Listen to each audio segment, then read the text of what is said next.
মোহাম্মদ শাহাবুদ্দিনের পদত্যাগে শূন্য হওয়া রাষ্ট্রপতি পদে নতুন মুখ নিয়ে আসছে নির্বাচন।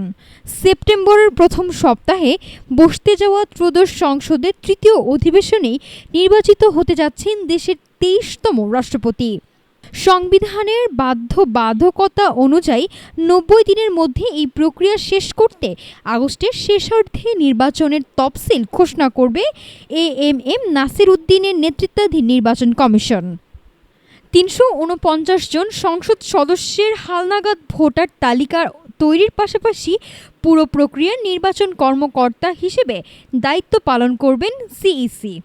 সংসদে একক সংখ্যাগরিষ্ঠতা থাকায় ক্ষমতাসীন দল বিএনপির মনোনীত প্রার্থী রাষ্ট্রপতি হতে যাচ্ছেন তা অনেকটাই নিশ্চিত।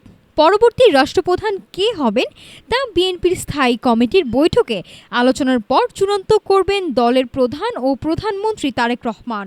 এদিকে বিদায়ী রাষ্ট্রপতি বিচার ও দায় মুক্তি নিয়েও শুরু হয়েছে আইনি বিতর্ক। পদত্যাগের পর তা আর প্রযোজ্য থাকে না।